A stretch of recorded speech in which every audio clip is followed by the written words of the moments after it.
I brought my fiancé lunch that day, and walked in on him negotiating me. Not my job. Not my time. Me. Traded, mid-meeting, for a set of business contracts. And before I could even process what I'd just heard, his biggest rival crossed the room, kissed my hand, and said the sentence that changed everything: "He made one mistake, he didn't know I've loved you for years."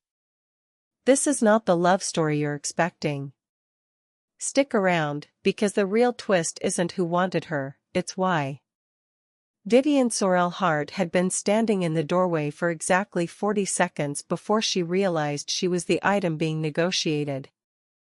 She'd walked into her fiancé's, no, not yet husband, fiancé. She kept having to remind herself of that distinction. They weren't married yet, the wedding was still 11 weeks out, the save-the-dates already mailed, the deposit already paid on a venue with a fountain her future mother-in-law had called a bit much, but fine, I suppose. She'd walked into Grant Ashcombe's corner office at Ashcombe Timber and Materials expecting to bring him lunch.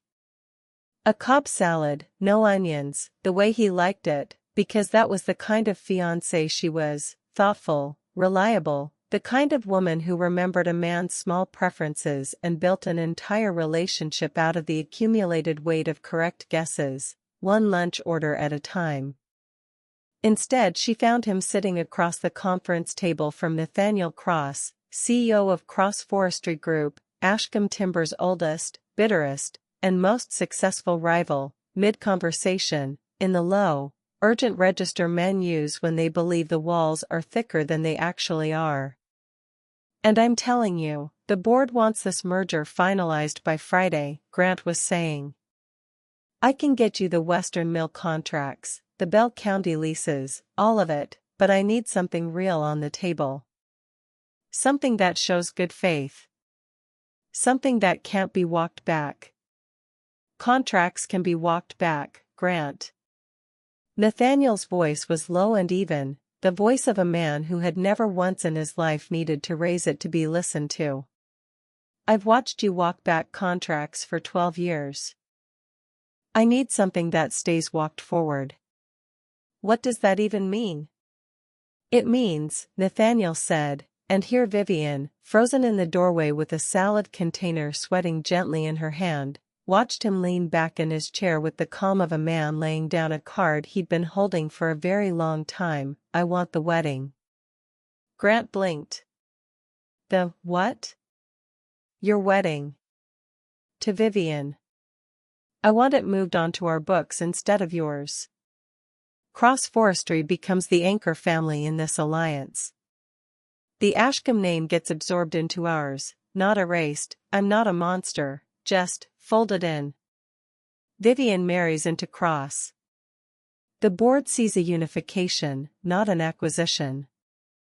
It plays better in the press, it plays better with the unions, and frankly, Grant, it plays better for you, because right now half your own board thinks you're driving this company into a ditch, and my sister-in-law's company just married into ours reads a great deal better than we got bought. There was a silence so complete Vivian could hear the ice machine humming somewhere down the hall. "You want to marry Vivian," Grant said slowly, working through it like a man solving a problem he desperately did not want solved, "instead of me marrying her." "I want to marry Vivian," Nathaniel agreed. Yes. That was, in fact, the specific and central part of the proposal, Grant. "I'm surprised it took you this long. She's my fiancé." "She was your fiancé at 9 a.m. this morning, when this was still a hypothetical," Nathaniel said. "It's 11:40 now. Things change quickly in business." Grant actually laughed, a short, disbelieving bark of a sound, and dragged both hands down his face, and Vivian, still standing in the doorway, still holding a Cobb salad, no onions, growing colder by the second in both temperature and metaphor, watched her fiancé of 1 year, the man who'd proposed to her on a hiking trail with a ring he'd carried in his backpack for 6 weeks waiting for the perfect view, actually consider it. He considered it for 11 full seconds. Vivian counted, because counting felt like the only thing keeping her upright. If I said yes, Grant said finally, not looking at the door, not looking at anything but the contracts spread across the table like the world's worst tarot spread, what would that actually get me? The Western Mill contracts, Nathaniel said. The Bell County leases. Full board confidence, since I'll personally vouch for the merger at the shareholder meeting. And you keep your title, CEO of the combined Western Division. You lose nothing, Grant. You just lose the girl. She won't go for it, Grant said. She's not, Vivian doesn't work that way. She's not some asset you move on a spreadsheet. No, Nathaniel agreed, and for the first time since Vivian had walked in, his eyes moved, sliding past Grant's shoulder to the doorway, to her, to the salad, to the specific stricken expression she hadn't managed to arrange into anything more dignified, and something in his face changed. Went sharp, and careful, and unmistakably a little afraid. She isn't. Which is exactly why I'd rather ask her myself. Grant turned around so fast he knocked his coffee over. Vivian, he said. This isn't, I didn't mean, how long have you been standing there? Long enough, Vivian said, to hear you consider trading me for some timber leases like I'm a rookie contract in a hockey deal. It's not like that. It is exactly like that, Grant. You just described it. In a business meeting. With a whiteboard behind you that still has last quarter's revenue projections on it. You are standing in front of a whiteboard, considering my marital status as a line item. I would never actually go through with it, Grant said, which was, Vivian noted, not remotely the same sentence as I would never actually consider it, and the distinction sat in the room like a third, uninvited guest. Nathaniel stood. He was tall, she'd known that, distantly, the way you know facts about your fiancé's rivals from company holiday parties and industry articles skimmed over coffee, but she had never actually stood close enough to register it as a physical fact rather than a line in a biography, and he crossed the room to her with the unhurried certainty of a man who had already decided this conversation belonged to him now. I owe you an apology, he said, for the framing of that. It sounded worse than I meant it, and I meant it fairly badly to begin with, so that's saying something. You want to marry me for a forestry merger? No, Nathaniel said. I want to marry you for reasons that predate this merger by roughly 4 years, and the merger simply gave me an excuse to say so out loud, in a room where saying so out loud wouldn't get me arrested for interrupting a wedding I had no legal standing to interrupt. Vivian set the salad down on the nearest surface, mostly because her hand had started shaking and she no longer trusted herself not to throw it. I'm sorry, she said. 4 years? We met at the Portland Trade Summit, Nathaniel said. You were representing your father's supply firm. You spent 45 minutes systematically dismantling my logistics proposal in front of 11 executives, in a blazer I still think about, and then you bought me a drink afterward because, and I quote, you fought fair, even though you lost. I have never recovered. I don't remember buying you a drink. You bought me a club soda. You don't drink at industry events. I remember everything about that night, Vivian, in a level of detail I recognize is a little alarming to say out loud in front of your fiancé. Former fiancé, Grant said weakly, from the table, in the tone of a man watching his own life get repossessed and trying to find a way to still come out looking reasonable. That's not up to you to decide right now, Vivian snapped, rounding on him, and it is genuinely incredible that in the middle of finding out you tried to trade me, you're already negotiating the terms of the breakup. I panicked. You had 11 seconds of consideration, Grant. I counted. That is not panic. Panic is a reflex. 11 seconds is a decision process. Nathaniel, to his credit, had gone quiet, watching this unfold with the careful stillness of a man who understood, correctly, that this particular fight belonged to the two of them, and that his job right now was simply to exist nearby without making it worse. Vivian turned back to him. "And you," she said. "You just, waited? 4 years? Watched me get engaged to your rival and said nothing, and then the second there was a business opening, you swooped in?" "I didn't swoop," Nathaniel said. "I've been extremely patient. I sent a very tasteful gift for your engagement party. I attended your engagement party, actually, you may recall, and spent the entire evening being aggressively cordial to a man I have wanted to throw into a wood chipper since roughly 2019. That was you? The man who complimented my mother's centerpieces? I have a genuine appreciation for floral arrangement," Nathaniel said. "It's not mutually exclusive with wanting to dismantle her son's company." Vivian looked between the two of them, her fiancé, sweating, silent, standing next to a spilled coffee and a whiteboard full of leases, and Nathaniel cross, calm, unbothered, holding her gaze like it was the only steady thing left in the room, and felt something in her chest do a slow, treacherous flip that she resented on principle. "This is insane," she said.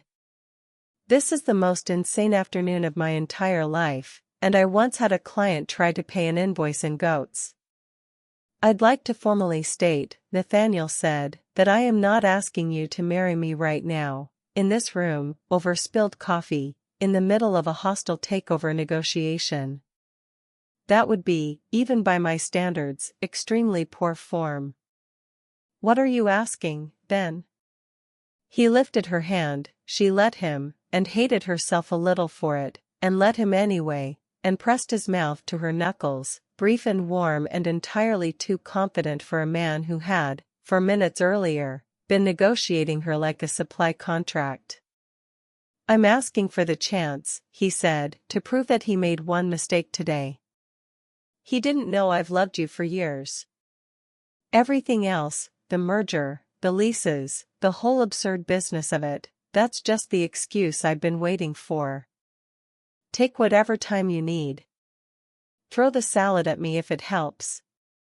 But I'd like the chance, eventually, once the dust settles, to take you to dinner somewhere with no white bards and no timber leases, and let you decide for yourself whether I'm worth the trouble."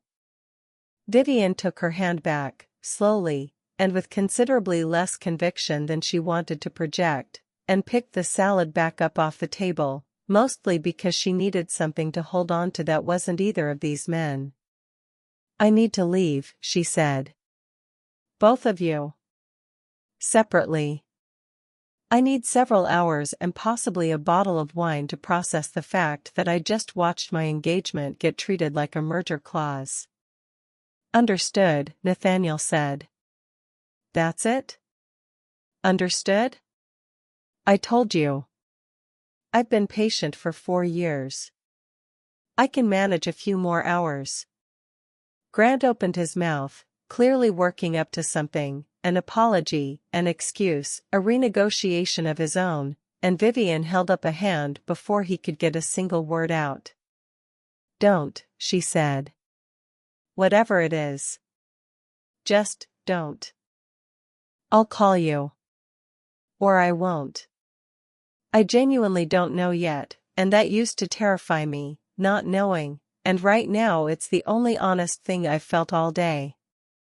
She walked out with the salad still in her hand, no onions, cold now, uneaten, and did not look back at either of them, though she was fairly certain, from the specific quality of the silence behind her, that at least one of them was watching her go with something that looked, unmistakably, like hope.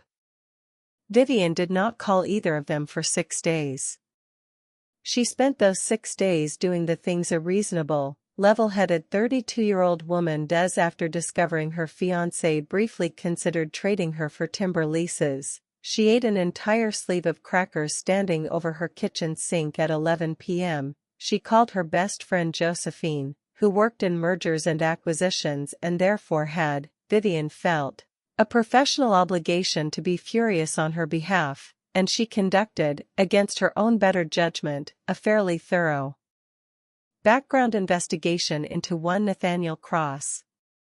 "I need you to understand," Josephine said, over their third bottle of wine that week, spread across Vivian's kitchen island alongside a laptop showing Cross Forestry Group's public filings, "that what you're describing is not romantic. It is a hostile takeover with a hand kiss attached." "I'm aware." "Are you?" "Because you've read his shareholder letters 4 times. I watched you do it." "I'm doing due diligence," Vivian said. "It's a business term. You should recognize it. Due diligence is for acquisitions, Viv, not for men who've apparently been carrying a torch for you since a trade summit you don't even fully remember." "I remember the club soda," Vivian admitted. "I didn't remember him.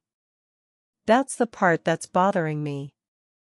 I remember being annoyed at a man in a gray suit who kept correcting my logistics math, accurately, which was worse, and I genuinely did not clock that it was the same person who's apparently been quietly loving me from a professional distance for 4 years like some kind of extremely well-dressed forestry ghost." "That's not creepy to you?" "It's a little creepy," Vivian said. "It's also, and I want you to understand I hate saying this out loud, extremely flattering. Grant proposed to me on a hiking trail with a ring he'd been carrying for 6 weeks and told everyone that story for a year like it was the most romantic thing that had ever happened to a human being, and it took him 11 seconds, Joe, 11 seconds, to consider trading me to his rival for a set of mill contracts. Nathaniel apparently spent 4 years quietly buying nothing but club soda and being polite to my mother about centerpieces." "So you're saying the bar was on the floor?" "I'm saying the bar was underground, and somehow Nathaniel still had to duck to get under it, and I don't know what to do with that information." Josephine refilled both their glasses and pulled up something on the laptop, an old filing, dated 3 years back. "Okay. Well, since you're clearly doing this anyway, let's do it properly. Cross Forestry's board minutes from 18 months ago. There's a line item here about a blocked acquisition. Cross tried to buy out a smaller logging operation in Bell County and got outbid at the last minute by a shell company that turned out to be a proxy for," she scrolled, "Ashcombe Timber. Grant blocked one of his deals. On purpose. Cost him almost $2 million in due diligence fees for nothing. So this whole rivalry isn't new." "It's not new, and it's not really about you, originally, but look at the date." Josephine tapped the screen. 18 months ago. Right around when you and Grant got engaged. I don't think that's a coincidence. I think Grant's been needling this guy for a year and a half specifically because Cross has had a thing for his fiancé, and enjoyed rubbing it in." Vivian sat with that for a long moment, turning her wine glass slowly by its stem.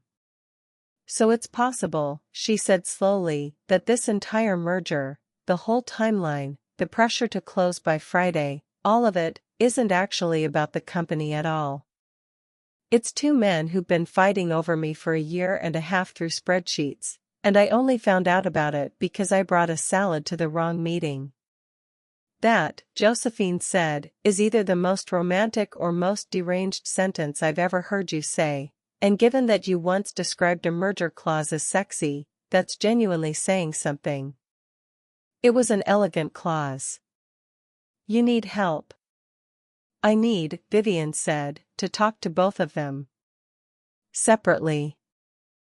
And I need to stop reading shareholder letters like they're love notes, because Joe, I want you to know, on a scale of things I am not proud of, that currently ranks extremely high."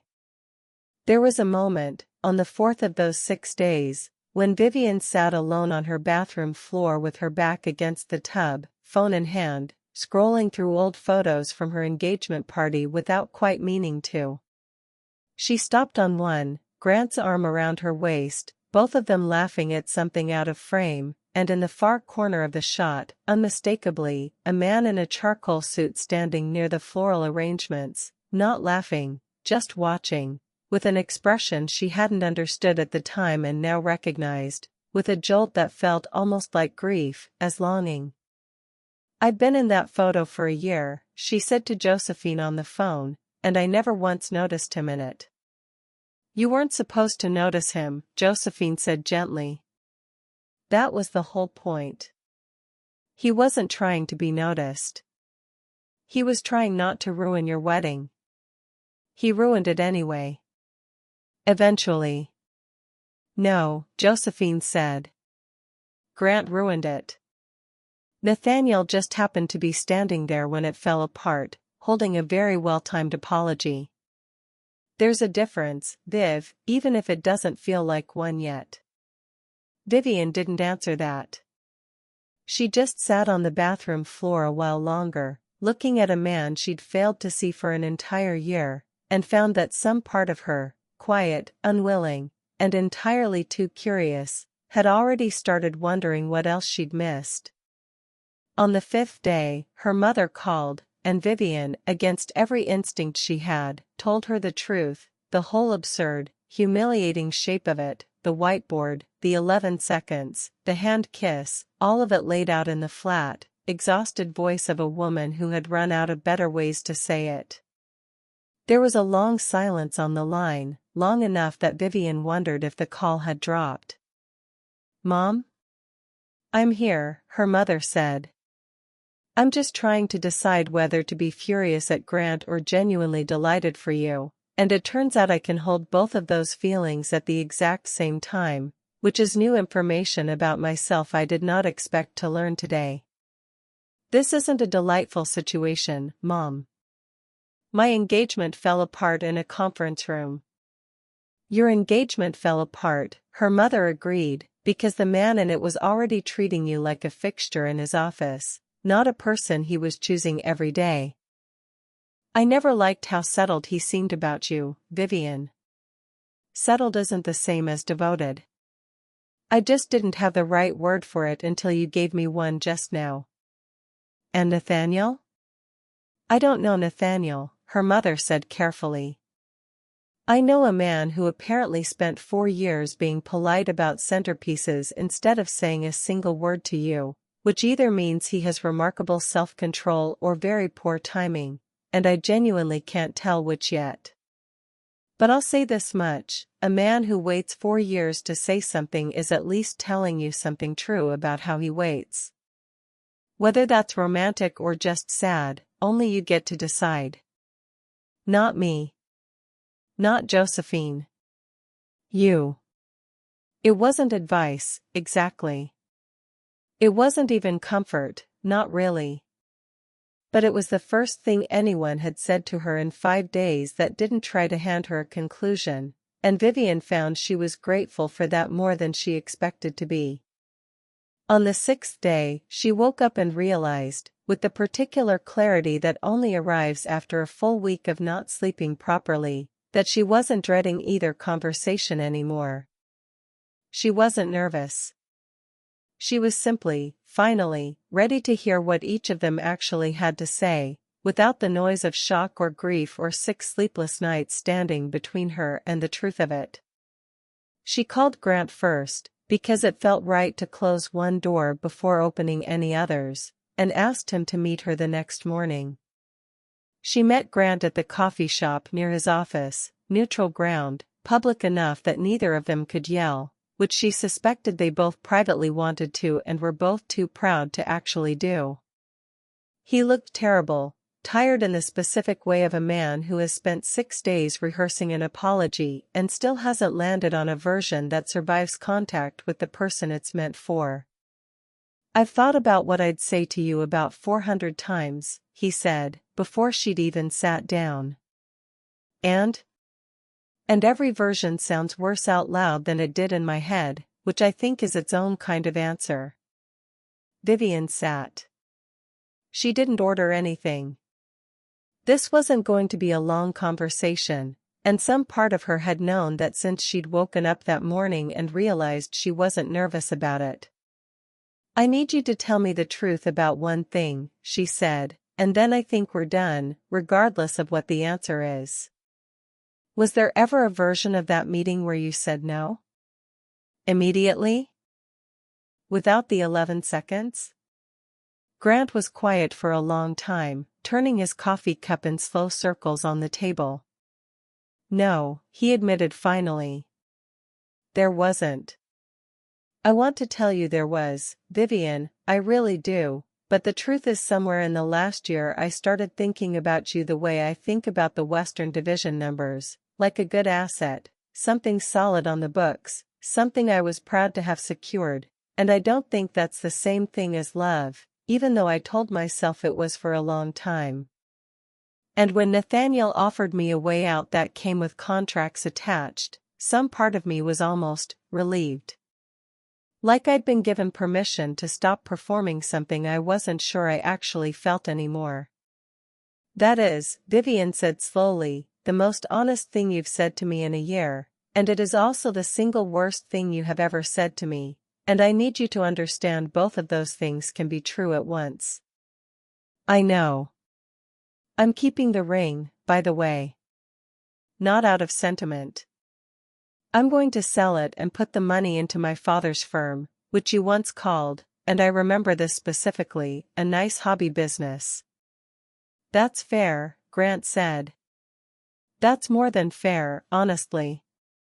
"I know it is," Vivian said, standing, gathering her coat. "That's the worst part. I'm not even angry anymore, Grant. I think I might just be relieved too. Which really does say everything, doesn't it?" She left him there with his coffee going cold, and did not look back, and found, walking out into the gray afternoon, that the specific hollow dread she'd been carrying around for 6 days had, somewhere in the last 4 minutes, quietly folded itself up and gone away. She called Nathaniel that evening, and he answered on the second ring, which she noted with some irritation, as though a man of his stature ought to have made her wait at least a little. "I broke off the engagement," she said, no preamble. "I know," Nathaniel said. "Grant called our legal team an hour ago to formally withdraw the merger proposal. He was, I'm told, extremely short with the paralegal, which I choose to interpret as a good sign for you and a bad afternoon for him." "You're not going to pretend to be surprised?" "I try not to lie to you," Nathaniel said. "Even about small things." "Especially about small things, actually, I've found those are the ones people notice." Vivian sat down on the edge of her bed, phone pressed to her ear, and found herself, absurdly, smiling at the ceiling. "I have several questions," she said, "and I need you to answer all of them honestly, or this conversation ends immediately and you can go back to sending tasteful engagement gifts to women who are, hopefully, actually engaged this time." "Ask away. Was the merger real? Or did you invent an entire hostile takeover negotiation just to get me alone in a room?" "The merger is entirely real," Nathaniel said. "Cross Forestry has wanted Ashcombe's Western contracts for 3 years, long before you were part of the equation. I did not invent a corporate acquisition as a romantic gesture, Vivian. I'm not that unhinged, whatever Grant's told you." "Grant hasn't told me anything about you being unhinged. That's entirely my own working theory." "Fair." Second question. Did you push the Friday deadline specifically to force this conversation to happen faster? There was a pause, not a long one, but long enough that Vivian knew the answer before he gave it. "Yes," Nathaniel said. "That part I'll admit to. The deal itself has been in motion for months, but I did accelerate the closing timeline once I found out the wedding date had been moved up. I'm not proud of the manipulation, exactly, but I'm not going to pretend I regret it either." I'd been watching that wedding get closer for a year, Vivian, and I ran out of patience for waiting politely on the sidelines while a man who didn't seem to know what he had ran out the clock. That's incredibly presumptuous. It is, Nathaniel agreed.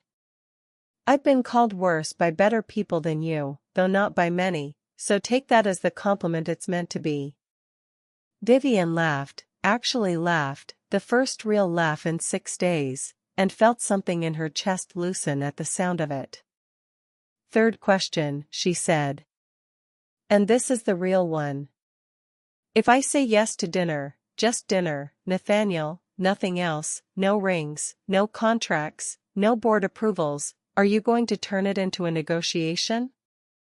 Because I have had exactly one relationship where I felt like a line item on somebody's balance sheet, and I am not doing that again, not even for a man who apparently remembers my exact drink order from a trade summit 4 years ago. Vivian, Nathaniel said, and his voice had lost every trace of boardroom confidence now, gone quiet and, for the first time since she'd met him, genuinely unsure. I have spent 4 years watching you from a professional, appropriate, deeply frustrating distance, telling myself that if I ever got the chance, I would not waste it by treating you like an asset. I don't want a merger. I want dinner. I want to find out if the woman who dismantled my logistics proposal in a blazer I still think about is even half as sharp and funny and terrifying in person, outside of a conference room, as she was in my head for 4 years. That's the whole offer. No contracts attached. Vivian looked at the ceiling for a long moment, turning the ring, Grant's ring, still on her finger out of sheer forgetfulness, a fact she found she needed to correct immediately, off her hand and setting it on the nightstand with a small, decisive click. Friday, she said. Somewhere with no white bards. I know exactly the place, Nathaniel said, and she could hear, unmistakably, the smile in his voice. No mention of timber. No mention of contracts. I'll even leave the club soda at home unless you want it. I might want it, Vivian admitted. Old habits. Then club soda it is, Nathaniel said. Vivian, thank you. For calling. For giving me the chance to be something other than the man who kissed your hand in the middle of a hostile takeover. Don't thank me yet, Vivian said, though she was smiling now too, alone in her bedroom, ring set aside, something unfamiliar and cautiously hopeful unfurling slowly in her chest. You still have to survive the dinner. I dismantle logistics proposals for fun. I can absolutely do the same to a man's entire personality if he gives me a reason. I would expect nothing less, Nathaniel said. Friday, then. Friday, Vivian agreed, and hung up, and sat for a long time in the quiet of her apartment, looking at the ring on the nightstand and feeling, for the first time in a year, entirely and only like herself. The restaurant Nathaniel chose was small, unfashionable in the specific way that meant it was actually good, tucked 2 blocks off the main strip downtown with exactly 9 tables and no sign visible from the street. You picked a place with no sign, Vivian said, sliding into the booth across from him. Is that a metaphor for something, or are you just bad at marketing? I own a forestry conglomerate, Nathaniel said. Marketing is not my department. I picked it because the owner is a woman named Marta who once threw my associate out for trying to expense a business dinner here, and I respect that kind of integrity. That's oddly compelling as a character reference. I have very few character references that don't involve timber, Nathaniel admitted. You'll have to bear with me. Dinner, against every expectation Vivian had walked in with, was easy. Not effortless, Nathaniel was, she discovered quickly, a man who thought carefully before he spoke, which made for long, comfortable pauses rather than the constant performative chatter she'd grown used to with Grant, who filled every silence like it was a debt he owed the room, but easy, in the way that only happens when two people have already, somehow, done the hard work of being honest with each other before the first course arrives. "Can I ask you something?" Vivian said, over the second course, "that I've been sitting on since the coffee shop conversation with Grant?" "Always." "Did you know he'd say yes?" "In that meeting." "Did you know, before you offered, that he'd actually consider it?" Nathaniel set down his fork, considering the question with the same unhurried care he gave everything. "I hoped he would," he admitted. "I'd watched him for over a year, at industry events, at the engagement party, in board meetings we were both dragged into, and I never once saw him look at you the way I think a man looks at someone he's actually afraid to lose. He looked at you like you were a settled matter. Something secure. I don't think he ever considered, not once, that anyone might try to take you away from him, because he'd stopped seeing you as something that could be lost." He paused. "I'm not proud that I used that. I want to be clear about that. But I also don't think I created something that wasn't already true.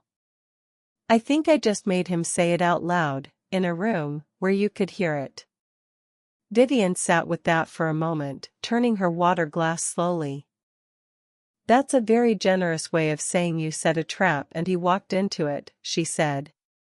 "I prefer created favorable conditions for the truth to emerge," Nathaniel said. "But yes. Essentially a trap. I appreciate the honesty. I told you. I try not to lie, even about small things." "And the big things?" "Especially the big things," Nathaniel said, and reached across the table, not for her hand this time, just resting his own beside it, close enough that she could have closed the distance if she wanted to, careful enough that he didn't presume she would. "I meant what I said in that office, Vivian. Every word of it. I've loved you for 4 years from a distance I hated every single day of. I'm not interested in repeating Grant's mistake. I don't want to secure you like an asset and then stop paying attention. I want to keep noticing things. The club soda. The blazer. Whatever comes next. I want that to be a practice, not a headline." Vivian looked at his hand, resting there beside hers, patient and unhurried in exactly the way the whole evening had been, and found that the fear she'd expected to feel, the fear of being, once again, a line item in someone else's plans, simply wasn't there. She covered his hand with hers. "Ask me again," she said, "in a year. Not to marry you. Just ask me if I still feel noticed. That's the only test that matters to me now." "Every day, if you'll let me," Nathaniel said. "Don't be dramatic. Once a week is fine." "Twice," Nathaniel said. "I have a reputation for negotiating." "Fine," Vivian said, laughing despite herself. "Twice. But no contracts."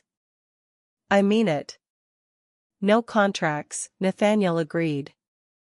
"Just club soda, and dinner, and however long it takes for you to trust that I meant what I said in that office, that he made one mistake, and it wasn't losing a merger.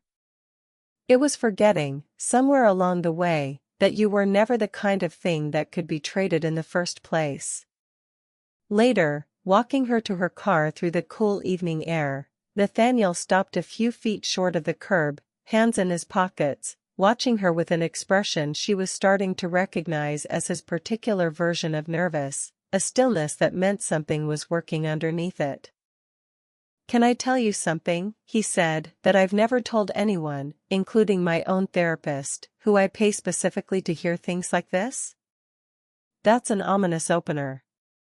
"The night of the Portland summit," he said, "after you bought me the club soda and told me I'd fought fair even though I lost, I went back to my hotel room and wrote down everything you'd said in that meeting. Every argument. I still have the notebook. I told myself it was professional, that I was studying your logistics model because it was genuinely better than mine, which it was, but I know now I was just trying to hold on to the sound of you being right about something, because I liked the way it felt to lose to someone that sharp. I'd built an entire career quietly stealing pieces of your thinking, and I never once told you, because admitting it meant admitting how much attention I'd been paying, and admitting that meant admitting the rest of it. Vivian stood very still in the parking lot, the wind moving her hair, and found she didn't know what to do with the specific tenderness of that confession. A man who had spent 4 years secretly building his own success on the foundation of her ideas, and had never once taken credit for it, had never once let her know, had simply carried the debt quietly because the alternative was saying something he wasn't ready to say. "That's the most flattering thing anyone has ever admitted to stealing from me," she said finally. "I'd like to pay it back," Nathaniel said. "Properly. Not with contracts. Just time, mostly. However much you'll let me have." "Start with driving me home," Vivian said. "We'll negotiate the rest later." "I don't negotiate," Nathaniel said, opening her car door for her. "I create favorable conditions and wait." "That's the same thing." "It's really not," he said, "but I'll let you believe that for now." Josephine's reaction, when Vivian finally told her she'd had dinner with Nathaniel, was somewhere between vindication and horror. "So let me get this straight," Josephine said, pacing the length of Vivian's kitchen with the particular energy of a woman who had spent a week and a half being professionally furious on someone else's behalf and was now being denied the satisfaction of an ending she could fully condemn. "The man who orchestrated a hostile takeover specifically to get you alone in a room took you to a restaurant with no sign, and it was, what, exactly? Nice? Charming? I need you to understand that I have built an entire emotional case against this man over the last week, Viv, and you're currently dismantling it in real time with a single dinner." "It was nice," Vivian admitted. He apologized for the framing of the whole thing. Repeatedly. He didn't try to justify it, he just owned it, and then didn't do it again. "It's a strange kind of relief, honestly, being with someone who tells you exactly what he did wrong instead of making you go find it yourself. That's setting an extremely low bar, and I want you to notice that you're calling it a relief." "I am aware the bar is low, Joe. I lived with the bar being low for a year. I'm allowed a moment of appreciating a man who can clear it without visible effort." Josephine sat down across from her, some of the fight draining out of her expression, replaced by something softer. "I just don't want you to fall for the first person who treats you decently after Grant made you feel like furniture. That's not the same as falling for someone who's actually right for you." "I know the difference, Joe. I've been doing due diligence for a week, remember? I read his shareholder letters 4 times before I even had dinner with him. If anything, I've done more research on this man than I ever did on Grant, and that should probably worry me more than it does." "It worries me plenty," Josephine said, "on your behalf. But for what it's worth, and I say this as someone whose entire job is reading people's actual intentions out of the fine print, the letters check out. I read them too. He's not performing patience for an audience. He's just built like that. Slow. Deliberate. It's genuinely rare in men who run companies that size." "So you approve?" "I am reserving full approval," Josephine said primly, "pending at least one more dinner and a background check on his previous relationships, which I have already started, because that is simply the kind of friend I am." There was a night, about 3 months into whatever this new, unhurried thing between them had become, when Vivian finally asked Nathaniel the question she'd been circling for weeks, over dinner at her own small kitchen table this time, no restaurant, no audience, just the two of them and a bottle of wine neither of them had touched much. Doesn't it bother you, she said, that I don't know yet? What this is? Where it's going? I spent a year building a life with Grant on a foundation that turned out to be made of spreadsheets, and I don't want to do that again, build something fast and confident and find out later it was never real. Nathaniel considered this for a long moment, the way he considered everything, and when he spoke his voice was quieter than she'd heard it before. I waited 4 years to say anything to you at all, he said. I think I can survive not knowing the ending for a while longer. The waiting was never the hard part, Vivian. The hard part was watching you build a life with someone else and telling myself it wasn't my place to interrupt it. Now that I don't have to pretend anymore, the not knowing feels almost like relief by comparison. That's a very patient way to live. It's the only way I know how to want something properly, Nathaniel said. Slowly. On purpose. Without needing a spreadsheet to tell me it's real. Vivian reached for his hand across the table, no negotiation, no merger, no 11 seconds of hesitation anywhere in sight, and found, for the first time since that terrible afternoon with the salad, that she believed every word of it completely. There was one more conversation that mattered, and it happened at Vivian's father's house, over a dinner her mother had insisted on hosting the moment she found out Vivian and Nathaniel had been seeing each other for 2 months and were, in her words, clearly serious enough now that I should be allowed to feed him. Her father, a quiet man who had built his supply firm from a single warehouse and a used forklift, watched Nathaniel across the table for most of the meal without saying much, which Vivian recognized as its own kind of test. You run a company 10 times the size of mine, her father said finally, over dessert, in the tone of a man who had been waiting all evening to say it plainly. I want to understand why you'd want anything to do with my daughter's business, beyond the obvious. I don't want anything to do with her business, Nathaniel said. I want something to do with her. The business happens to also be excellent, but that's not why I'm here. The merger tripled her firm's contract value. The merger would have tripled her firm's contract value regardless of whether Vivian and I were speaking at all, Nathaniel said evenly. Ashcom's Western contracts were the actual target. Sorrel Supply happened to be a beneficiary of scale, not a special favor. I'd be glad to have my legal team walk you through the structure, if it would put your mind at ease. I understand exactly why you'd want to check. Her father studied him for a long moment, then nodded slowly, the particular nod of a practical man who had gotten the practical answer he was looking for. Good, he said. Because if I ever find out you moved a single contract to make her life easier without her knowing, I will personally make sure every timber supplier in 3 states knows about it, and I don't care how many club sodas you bought her. Understood, Nathaniel said, entirely unbothered, and Vivian watched her father's mouth twitch, just slightly, in something that might have been the beginning of respect. Later, washing dishes side by side at the kitchen sink while her parents argued cheerfully in the other room about whether the venue with the fountain could still be reused for a different occasion entirely, Nathaniel bumped her shoulder gently with his. Your father likes me, he said. I could tell. He threatened me.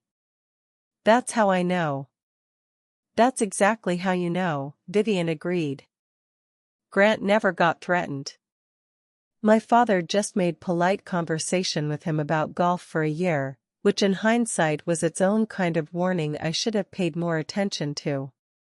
I'll take the threat, Nathaniel said. I built an entire career on being underestimated by men who think politeness is the same thing as approval. I know which one is real. Cross Forestry Group and Ashcombe Timber and Materials completed their merger 8 months later, on terms negotiated entirely by lawyers, with no personal clauses attached, no wedding contingencies, and, per Nathaniel's explicit written instruction to his legal team, which leaked internally within a week and became a minor office legend. Absolutely zero mention of anyone's fiancé, current or otherwise, in any capacity whatsoever. Grant left the combined company 11 months in, to run a smaller logging operation upstate, where, according to Josephine, who kept unsettlingly good tabs on industry gossip, he'd started dating a marketing consultant and had, by all accounts, become annoyingly self-aware about the whole affair, prone to telling the story at parties as a cautionary tale about the difference between securing something and choosing it. Vivian kept her father's firm, which stopped being a nice hobby business the moment its supply contracts with the newly merged Cross-Ashcombe conglomerate tripled in value, a development Nathaniel insisted, with a completely straight face, had nothing whatsoever to do with him, a claim Vivian found so transparently false that she took to bringing it up at dinner parties purely to watch him attempt, and fail, to look innocent. She sold Grant's ring, as promised, and used the money to fund her father's first international contract, a fact she found more satisfying than she'd expected, watching a symbol of one mistake fund the beginning of something that was entirely, unambiguously hers. As for Nathaniel, he kept his promise. Twice a week became, somewhere along the way, an unremarkable daily habit, a small noticing, a remembered detail, a club soda appearing at her elbow before she'd asked for it, evidence, accumulated slowly and without contracts, that she had never once, in the year since that terrible salad-carrying afternoon, become a line item again. He proposed, eventually, on a Tuesday, over club soda, at the same unsigned restaurant, with no ring hidden in a backpack and no board of directors watching, just Marta the owner pretending not to eavesdrop from the kitchen doorway, and Vivian said yes before he'd finished the sentence, which she would later tell Josephine was the least businesslike decision she had ever made in her life, and by a wide margin the best one. For the record, she told him, turning the new ring, smaller, plainer, entirely hers, over in the candlelight, if you ever try to trade me for a set of contracts, I will personally organize a hostile takeover of your entire company and staff it with people who hate you specifically. Understood, Nathaniel said. Though for what it's worth, I've had 4 years of practice not making that particular mistake, and I intend to keep my streak intact. See that you do, Vivian said, and kissed him. No white bards, no leases, no 11 seconds of hesitation anywhere in sight, and found, for the first time in longer than she could remember, that she believed him completely. So, was Nathaniel a savior, or just a better negotiator? Some of you are going to side with Grant's honesty at the coffee shop. Some of you are never going to forgive him. Either way, drop your verdict in the comments. If this story kept you hooked, hit subscribe. New suspense and revenge stories every week, and I'll see you in the next one.